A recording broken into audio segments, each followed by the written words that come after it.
Oh my God, what happened to you? I lost control. Lena Martinez stood on a cracked highway shoulder, staring at $12 in her hand. 3 crumpled 5s and 7 quarters. Her last $12, money she'd been saving for 3 weeks just to buy one real meal. Then she heard it. A low groan. 30 feet away, a massive Hells Angels biker lay collapsed beside his motorcycle, his weathered face pale against the desert dirt. Beside him, a dog leaned, scarred, loyal, whined and licked his face, refusing to leave. The man was dying in the 105-degree heat, and Lena was the only one there to see it. "Don't do it," a voice in Lena's head screamed. The same voice that had kept her alive for 2 years on the streets. Never help strangers. Never get involved. But when she looked at that dog's eyes, desperate and pleading, something broke inside her. Lena looked at the dying man, then at her $12. She thought about her empty stomach, the meal she'd been dreaming about for weeks. But she couldn't walk away. She ran back to that gas station a quarter-mile away, bought 3 bottles of water, beef jerky, and a first aid kit with her last $12. She knelt in the dirt beside a Hell's Angel, a man everyone told her to fear, and saved his life without knowing who he was. What Lena didn't know, that choice would change everything. Because by sunrise, 50 motorcycles would roll into that desert town, and they weren't there to threaten anyone. They were there to find the homeless girl who showed their brother mercy when she had nothing. Before we dive into this incredible story, tell me where you're watching from and what time it is there right now. I love seeing how far this channel reaches. And if you enjoy powerful emotional stories with real-life lessons, go ahead and hit that subscribe button. Let me take you back to the day before that highway, before everything changed. Lena's eyes opened at 5:30 a.m., not from an alarm. She didn't have a phone anymore, but from the sound of morning traffic rumbling overhead. She lay on cardboard under the highway overpass, her worn backpack serving as a pillow, her grandmother's old jacket pulled tight against the desert chill that always came before dawn. This was home now. Had been for exactly 1 year. She sat up slowly, her back aching from sleeping on concrete. The place was nothing, barely shelter, just a spot under Interstate 10 where the cops didn't bother her too much. But it was all she had. She pulled out her backpack and took inventory. 1 change of clothes, stiff with dust and sweat. A water bottle she refilled at public fountains. A toothbrush and travel-sized toothpaste she'd taken from a gas station bathroom 3 weeks ago. A hairbrush with half the bristles missing. And in the small front pocket, wrapped carefully in a napkin, $12. 3 crumpled $5 bills and 7 quarters she'd been saving for 3 weeks. Lena was 19 years old. Exactly 1 year ago, she'd aged out of the foster system. 1 year ago, her caseworker had sat across from her in a sterile office and said, "You're 18 now, Lena. You're on your own. Good luck. No family. No apartment. No safety net. Just a bus ticket to this desert town where she'd heard there might be work, and $47 in her pocket that was gone within a week." She climbed out from under the overpass and walked toward town. 2 miles on foot. She did it every single day. The sun hadn't fully risen yet, but the desert air was already warming, and by the time she reached the gas station on Route 47, sweat soaked through the back of her shirt. Mr. Chen, the owner, sometimes let her sweep the floors or stock shelves for $5. Sometimes. Not every day. "Morning, Mr. Chen," Lena said as she pushed through the door. He looked up from behind the counter and shook his head, apologetic. "Not today, Lena. Business is slow. I'm sorry." She nodded. She'd expected it. "It's okay. Maybe tomorrow. Maybe tomorrow." She walked to the public library next. It didn't open until 9 a.m., so she sat on the concrete steps out front and waited, watching the sky lighten from purple to orange to that harsh bleached blue the desert gets by mid-morning. The library was her sanctuary. Air conditioning, bathrooms with soap and running water, free Wi-Fi, and Miss Sarah, the kind librarian who pretended not to notice that Lena spent entire days there because she had nowhere else to go. When the doors finally opened, Miss Sarah was there with a gentle smile. "Morning, Lena. Coffee's fresh if you want some." "Thank you." It was the only thing she'd have to eat all day.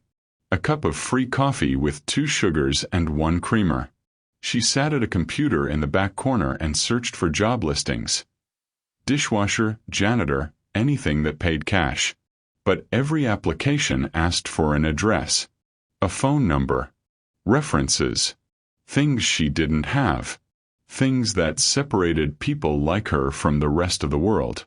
This was life now. Counting every dollar, stretching every resource, praying that nothing unexpected happened because there was no cushion, no backup plan, nothing to fall back on. Lena survived on odd jobs that paid cash. Sweeping for Mr. Chen when he let her. Helping unload delivery trucks at the corner store for $10. Once, she'd made $20 helping an elderly woman carry groceries 3 blocks to her house. But most days she made nothing. Most days she survived on whatever she could find. Day-old donuts from the bakery dumpster at closing time, crackers and canned soup from the food bank on Thursdays, water from public fountains and library drinking fountains. Her shoes had a hole in the left sole. She'd tried to patch it with duct tape she'd found in the library supply closet, but the tape kept peeling off in the relentless desert heat. Her jeans were 2 sizes too big, held up with a piece of rope she'd found behind the hardware store. Her shirt, the only one she had a stain on the collar she couldn't wash out no matter how hard she scrubbed in public bathroom sinks. And the needs kept piling up, always piling up, never stopping. She needed a new toothbrush. The bristles on hers were splayed out and nearly gone. She needed soap. The tiny bar she'd taken from a motel bathroom 2 weeks ago was just a sliver now. She needed food. Real food. Not stale donuts or crackers from a box, but an actual hot meal that would fill her stomach for more than an hour and stop the constant, gnawing ache that had become background noise in her life. That's what the $12 was for. 3 weeks of saving every penny, every quarter, every dollar bill she could scrape together. 3 weeks of saying no to the $2 breakfast burrito at the corner store, no to the $1 candy bar when her stomach cramped with hunger, no to everything except survival. $12 to buy 1 real meal at the diner on Main Street. A burger, maybe. Or meatloaf with mashed potatoes. Something hot. Something that would remind her what it felt like to be human, to be something more than invisible. But Lena didn't complain. She'd learned a long time ago that complaining didn't change anything, didn't make the hunger go away, didn't bring anyone back. Her grandmother, the last person who'd ever truly loved her, had raised her with one simple rule before she died when Lena was 12. Mijita, kindness costs nothing, and sometimes it's all we got to give. Lena thought about that rule a lot, especially on days like this, when she had nothing but $12 and a choice. That afternoon, around 4 p.m., she left the library and started the long walk back toward her spot under the overpass. The heat was crushing. 105 degrees according to the bank thermometer on Main Street. She decided to take a shortcut along Highway 47. It would save her half a mile, and in this heat, half a mile mattered. That's when she saw it. Chrome gleaming in the brutal desert sun. A motorcycle, black and massive, a Harley-Davidson, lying on its side near the shoulder. And beside it, collapsed in the dirt, a man. That's when Lena Martinez made a choice that would change her life forever. The heat hit Lena like a wall when she stepped onto Highway 47. 4 p.m., 105 degrees, asphalt shimmering. She was thinking about that $12 and the burger she'd order tonight when she saw it. Chrome gleaming in the sunlight. A Harley-Davidson on its side 30 feet ahead. Then she saw him. A A massive man in a Hell's Angels vest sprawled in the dirt. And beside him, a German Shepherd mix panting hard, refusing to leave. Every instinct screamed at her to walk away. Not your problem. Don't get involved. Dangerous.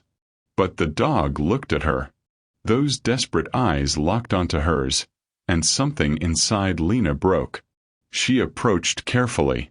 The man's face was gray, lips cracked and bleeding. "Sir." No response.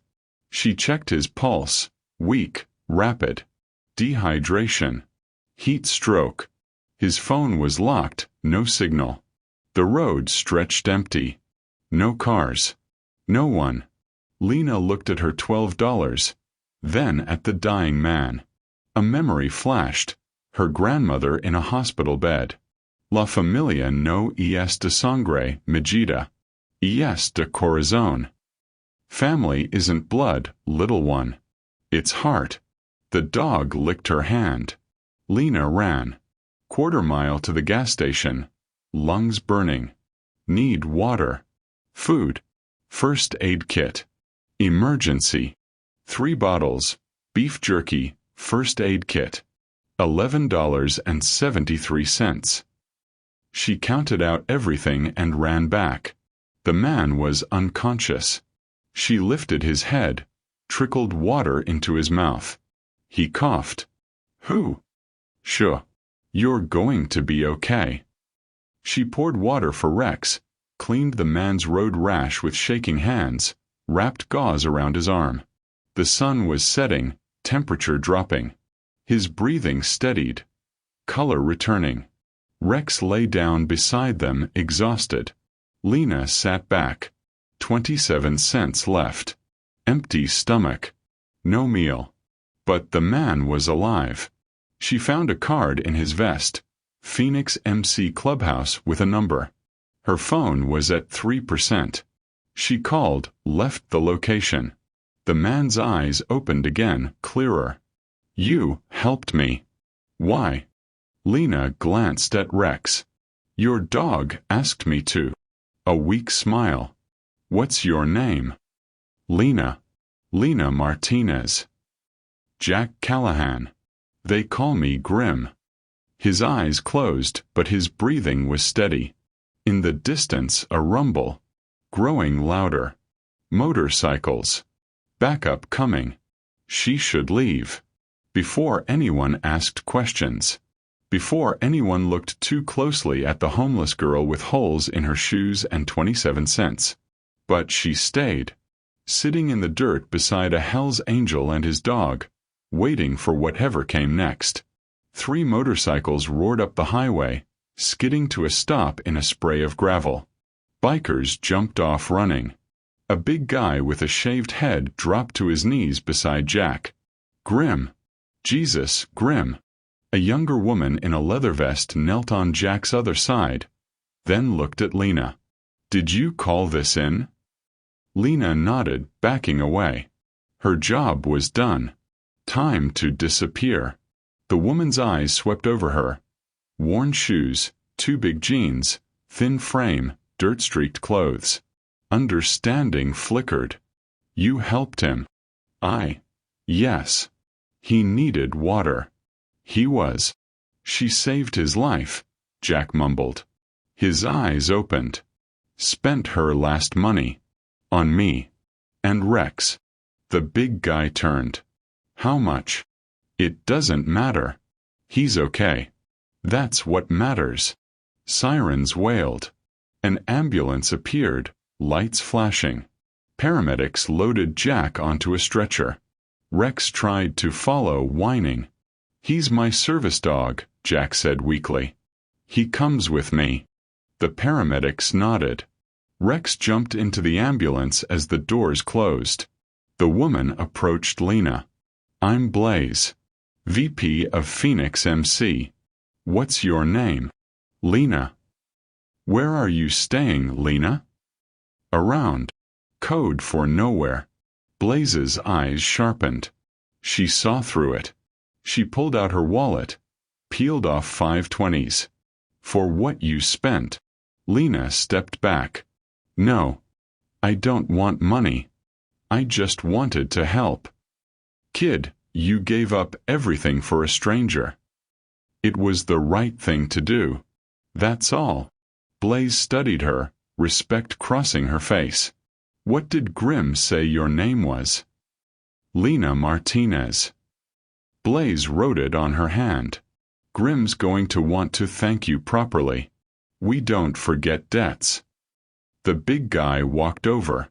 You need a ride somewhere? Lena shook her head. She couldn't let them see where she lived. I'm fine. Really? The bikers mounted their motorcycles. Blaze looked back once, then they were gone, leaving Lena alone on the empty highway. She walked back to her overpass. 2 miles in the dark, stomach growling, 27 cents in her pocket. That night, she lay on cardboard, staring up at stars through concrete slats. No regrets about helping Jack. She'd do it again. But reality settled like desert cold. 0 money, 0 food, 0 prospects. She closed her eyes. The next morning, Lena woke to thunder. Deep, rolling, continuous. She blinked, confused. The sky was clear, no storm. Then she realized. Engines. Dozens of them. She sat up fast and looked toward the road. Motorcycles. 50 of them, maybe more, rolling into the small desert town like an invasion. Phoenix, MC. And they were headed in her direction. 6 a.m. The sound grew louder. Engines, dozens of them, rumbling through the quiet desert morning like rolling thunder. Lena peered out from under the overpass, her heart hammering. Motorcycles. 50, maybe more, rolling into the small town in formation like a parade. Every single rider wore the same patch on their back. Phoenix, MC. The town woke up in panic. Store owners rushed to lock doors. Windows slammed shut. Someone was definitely calling the police. At the gas station, Mr. Chen stood behind his window, face tight with worry. A sheriff's car pulled up, lights flashing but no siren.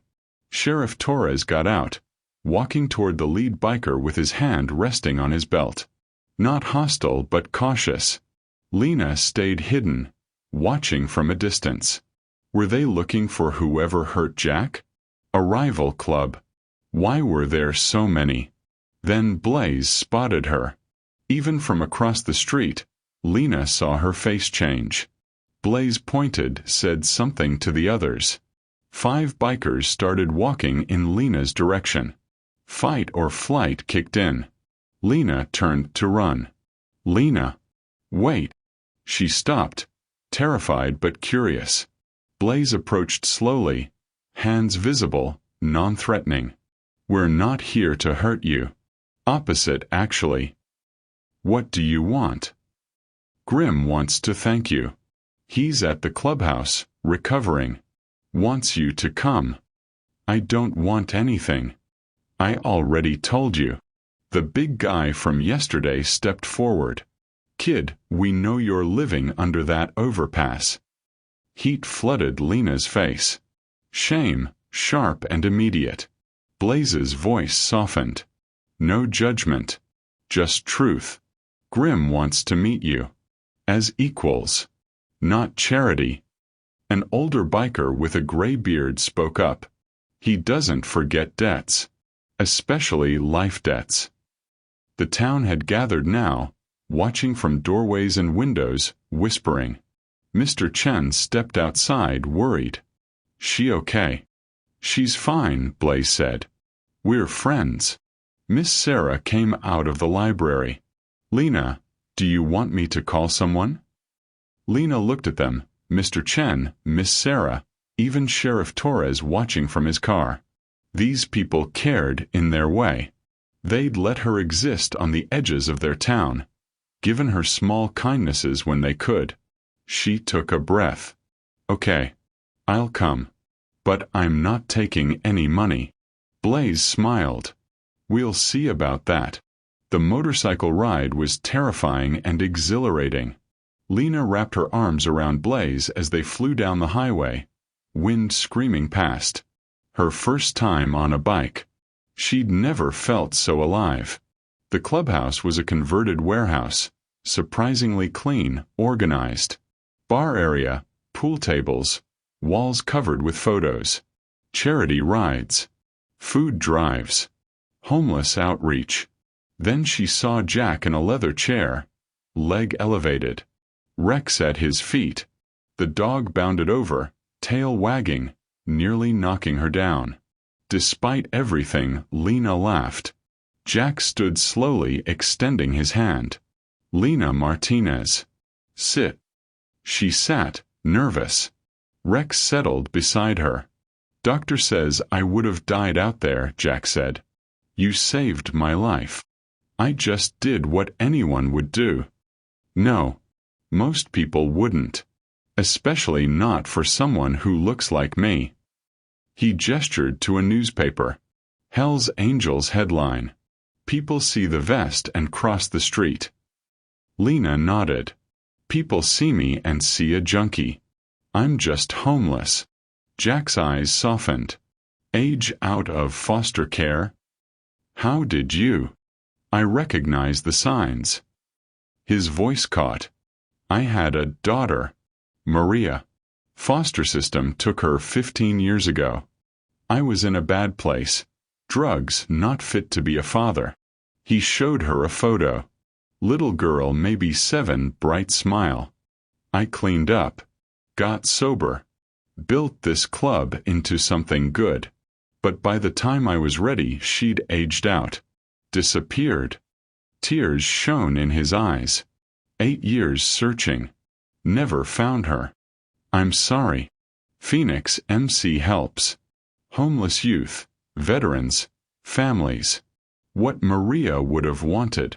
He showed photos, food drives, rebuilt homes. Last year we helped 47 kids into housing. That's amazing. Now I want to help you. A debt. He leaned forward. I own an auto shop. Need an apprentice. Room and board above the shop. 15 an hour. I don't know how to fix cars. You'll learn. You survived alone for a year. That takes serious skills. Blaze entered. Community college forms. Club scholarship fund. Lena's walls shot up. Why? Jack's voice was quiet. Because someone should have done it for Maria. If I can't save her, maybe I can save you. Lena stood up, backing away. This is too much. I can't. Can't what? Jack asked gently. Accept this. I don't deserve. Stop. Jack's voice was firm but kind. You spent your last $12 on a stranger. You deserve everything. Lena's eyes filled with tears. Everyone leaves. Every foster home, every caseworker, everyone. I won't survive if you leave too. Jack stood, limping over. Lena, listen to me. Family isn't about blood.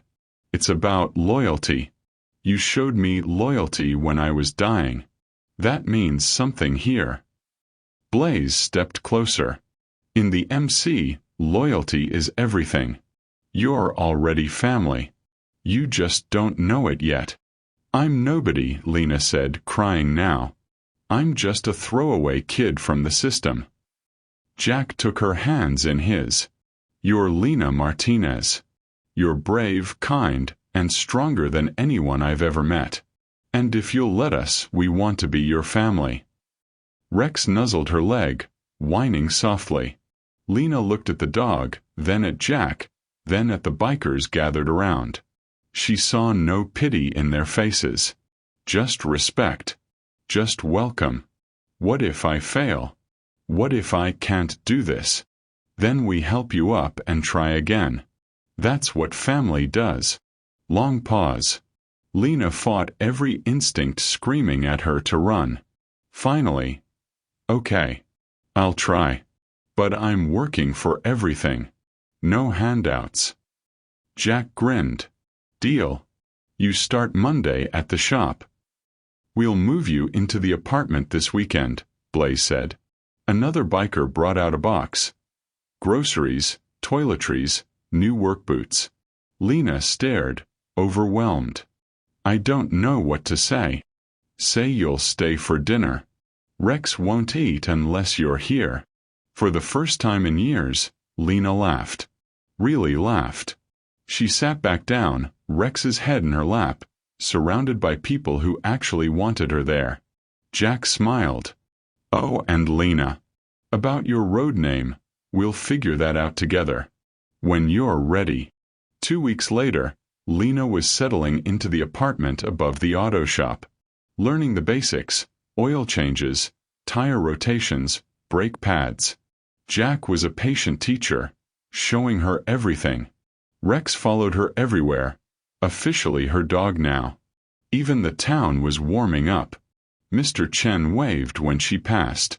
Miss Sarah brought donated books. One evening, Jack closed the shop early. We need to talk. His tone made Lena's stomach drop. Remember when I said I was in a bad place 15 years ago? Yeah. I was running with a different club. Diablo's MC. Drugs, guns, bad stuff. I testified against them to stay out of prison, get custody of Maria. They swore revenge. He showed her a news article. Diablo's MC members released from prison last month. They know I'm here. They know I'm vulnerable. And they know about you. Fear crept in. They know about me. Word travels. They might use you to get to me.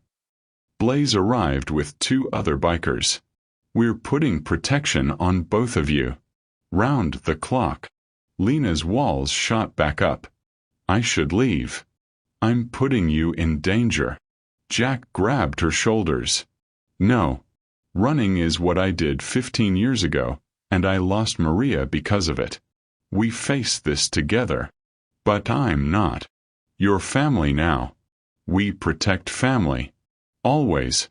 The next morning, 3 motorcycles rolled into town. Diablo's MC. They parked outside the shop, staring, making their presence known. Their leader walked in, Snake, tall, scarred face, dead eyes. Grim. Heard you almost died in the desert. Shame someone saved you. Jack remained calm. What do you want, Snake? You took 15 years from us. Time to pay the debt. He looked at Lena. This the little homeless girl? The one who saved you. Jack stepped between them.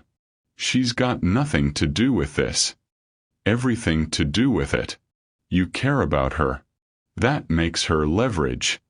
Blaze and other Phoenix members arrived, surrounding the Diablos. Mexican standoff in the auto shop. Sheriff Torres pulled up. Everyone out. Now. Snake smirked. See you around, Grim. You too, little girl. They left, but the threat hung heavy in the air. That night, Lena packed her backpack. Old instincts screaming, run, disappear, survive alone. Rex watched her whining. A knock. Lena. Can we talk? She opened the door. Jack saw the packed bag. His face fell. You're leaving. I have to. They'll hurt you because of me. Jack sat on the couch. Let me tell you about Maria. When they took her, I had a choice. Fight or run. I ran. Disappeared into drugs and the club. I thought running would make it easier. His voice broke. It didn't.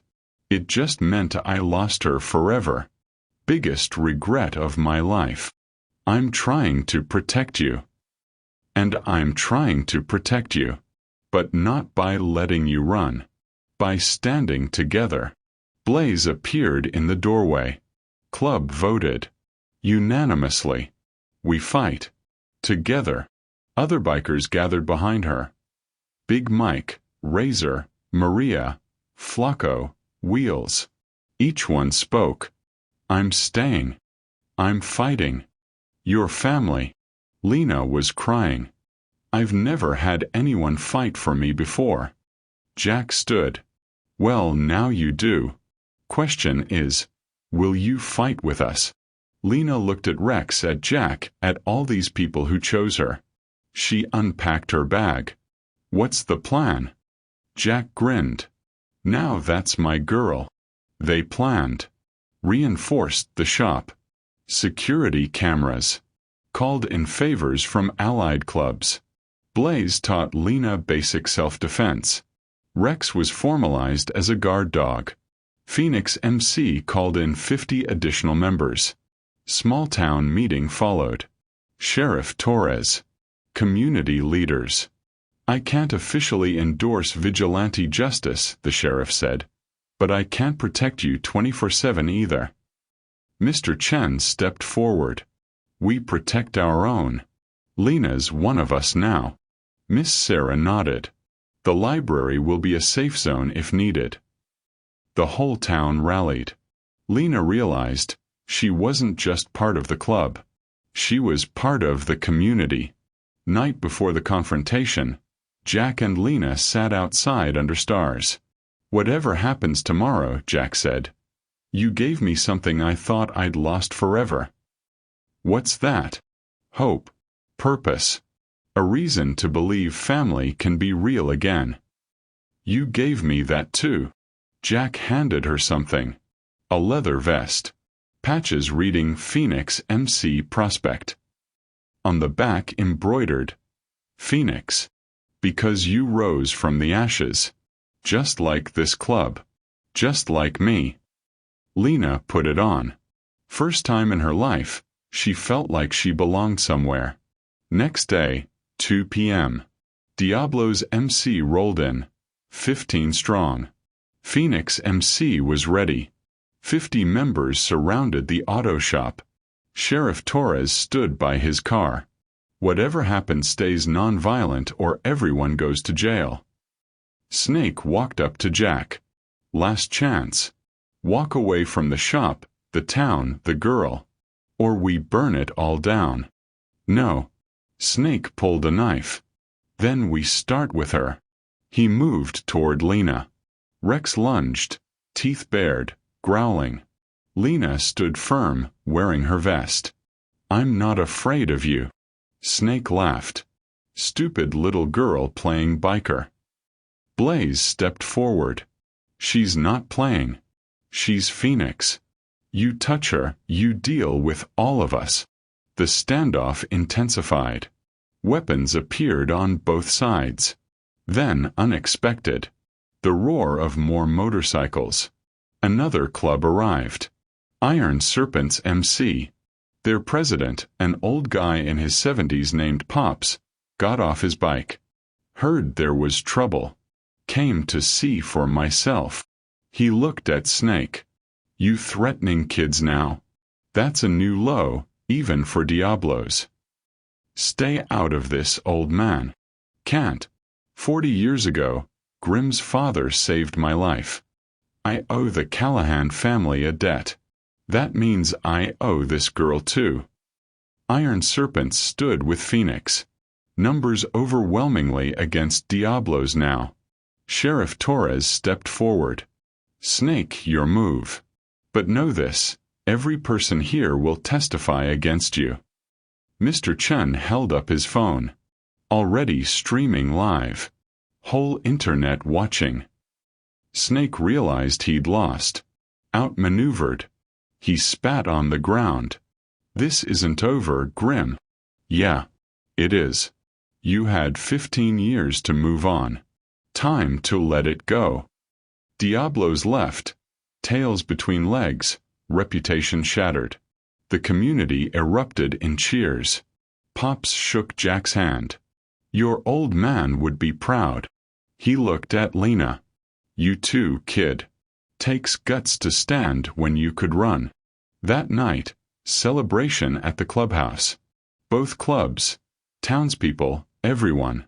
Jack stood on a chair. Lena Martinez is officially Phoenix MC family. Anyone got a problem with that? Unanimous roar of approval. Lena stood at the center of the room, overwhelmed, surrounded by family. 6 months changed everything. Month 1. Lena passed her mechanic certification with flying colors.